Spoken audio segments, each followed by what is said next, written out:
Detroit, 1987. An 18-year-old high school senior with a promising future vanished without a trace. Her father, a respected man in the community, claimed she had run off in disgrace, a story the police quickly accepted. For 24 years, her mother lived with the monster who had created the lie, never knowing her daughter was imprisoned in a secret chamber just one floor below. Then, a neighbor's home renovation broke through a shared basement wall, exposing a secret that had been buried for a generation. Before I begin, thank you for watching. I'd love to know in the comments where you're watching from and what time it is there. It means a lot to know you're here, sharing these stories with me. We're in this together. In the Detroit of 1987, a city of fierce pride and slow, grinding decay, Aaliyah Monroe was a defiant act of hope. At 18, she was a high school senior on the cusp of escaping the gravitational pull of the neighborhood's low expectations. Her mind was a sharp, brilliant thing, and her ambition was a quiet, steady flame that the city's cold winds could not extinguish. While her classmates dreamed of graduation parties and summer jobs, Aaliyah dreamed of anatomy textbooks and clinical rotations.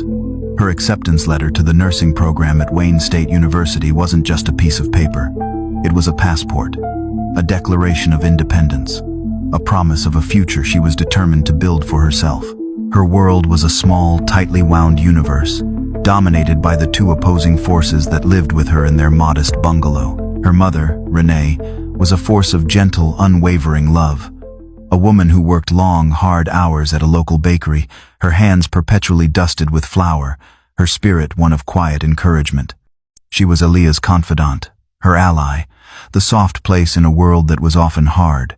The hard place was her father.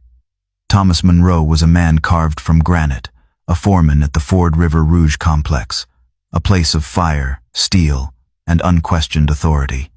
He brought the rigid, hierarchical world of the factory home with him. His house was not a home, it was a tightly run ship, and he was its unquestioned captain.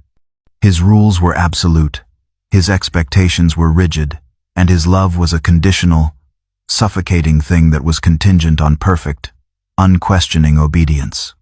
He was a man who was respected in the neighborhood for his work ethic and his no-nonsense demeanor, but he was feared within the four walls of his own home. Aaliyah's ambition was, in her father's eyes, not a source of pride, but an act of rebellion. He saw her desire for a college education, for a life beyond the neighborhood, as a direct, personal rejection of him, of the world he had built and the values he held sacred. He had a different plan for her, a sensible